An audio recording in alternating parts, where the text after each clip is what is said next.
So I did a reading for a client. I think it was yesterday. Day seems to be a bit merged at the moment, and it was half-hour reading by Zoom.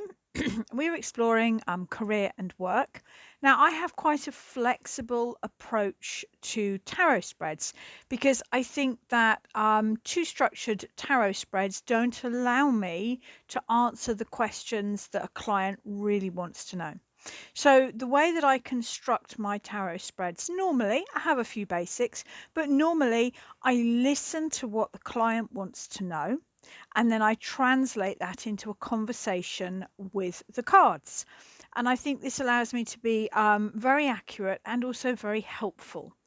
I had a client once who came to me, she was in her 20s, and she'd been to another tarot reader and asked some very specific questions about family and having a family and career, and had basically been given a reading that was entirely structured in about 10 years in her future.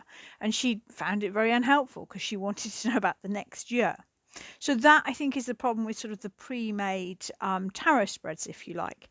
They're not always answering the questions you want answered. So listening to this client, and she used this phrase of tools and timeline, which I thought was brilliant, and I really loved the idea of what are my tools to deal with this, and what is the timeline that it's going to improve. So I'm sharing this with her full permission, although obviously no traceable details have been shared, because I'm going to be using that quite a lot. It's practical. I don't believe the future's fixed. So looking at advice or tools or what do I have that can make this a better situation for me is really, really helpful. And however much I try to say to people the future's not fixed, let's be honest, we all want a timeline, me included. And after all, that's one of the benefits of tarot is to have a look to see how your life is unfolding so you can make the best decisions now to create a good future for yourself. So I shuffled my deck before setting up the camera. Been feeling a little bit like a lot of people, I know, overwhelmed at the moment. I'm finding it's normally I'm extremely motivated. You could argue I'm on the edge of workaholic. And I've been finding it quite hard to keep that going. And I'm trying to work out whether I should push through that or whether I should take a few days off. So that really is my question, and that's what I love about tarot. You can ask about anything. You can ask about losing weight or a skill set you want to improve or your social life or your sense of joy or anxiety. You can ask about anything and the tarot will help. The main thing I think is to ask an open-ended question. I think yes and no questions are often confusing for the tarot because do you know what? Often the answer isn't yes or no. Life's complicated. So that was my question. And I wanted to know, first of all, what tools do I have to best deal with my sense of overwhelm, exhaustion, and lack of motivation? And the first card is the Five of Cups. Now, I'm not sure whether you're aware, but I am actually a practicing shaman. I probably do more shamanic work than I do tarot, if I'm honest. And the Five of Cups is very much about feeling grief, feeling emotion. This is probably one of the main tools I use with my clients is to help them to feel their emotion so that the sadness there so that they can release it, turn around and carry on with the good emotions in their life, bring joy and happiness in. So the first tool that I have, I do know how to do this. I do know how to breathe into my emotions and release them. It's just that, like most professionals, I tend to be really good at doing it with other people. I don't tend to do it with myself. So I will set aside some time to maybe go for walks, focus on my breath, feel my emotion, and breathe it out. If you're interested in that side of my work, I've got some free shamanic meditations on my website. Just go to my website, go to Shaman, and you'll see led meditations. It just gets better. Second card is the devil. Now, as a tool, The devil could be a couple of things. I mean, arguably it could be alcohol, but I'm rarely going to advise that as a tool. It can be laughter. It can be lighten up. It can be about lifting this burning brand up and laughing. And actually, I have been watching comedy recently. I'm not really a comedy person normally, but I have found laughter's really helpful. The devil is also about shadow work. It's about seeing the patterns and the belief systems that you've tried to ignore because they're too painful, because they're based on past hurt. So, very much connected to the Five of Cups. But it's also about keeping things in the light, about keeping things visible and in the open, because the whole thing about the devil is it's hidden. The burning brand is down. The devil is behind them. So I think as a tool for me, I'm probably going to think about that as keeping my emotional communication very open with my children, with my friends, about how I'm really feeling, and also bringing humor and lightness into my life, or joy, you could argue. I think that's what that means for me as a tool. And the Ace of Wands. To me, actually, I mean, there's so many meanings for it, but when I first looked at it, the first idea I got actually was anger.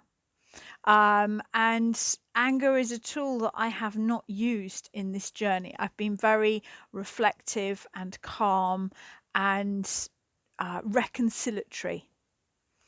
And when we look now, and one thing's with tarot, it has pictures to allow you to join the dots between the cards. Now, I know this isn't a wand, but still, we've got those opposing images where here the burning brand is down and here the Ace of Wands is up. So I do think it is about allowing myself to grasp the metal, to use anger to define my boundaries, and to stop feeling trapped and to stop feeling tired. So to me, the three cards are very powerful cards, that the tools that I have will allow me to step into my power.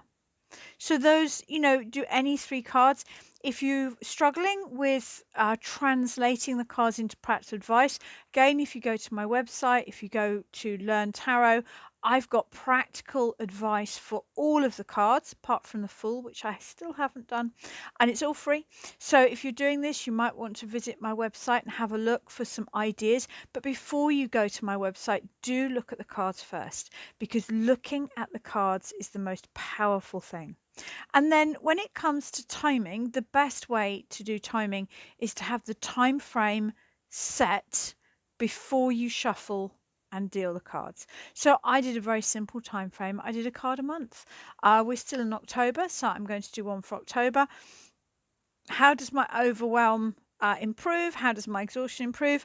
The first card for October, I'm doing one card a month. Queen of Pentacles. More time in the home, more time with the family.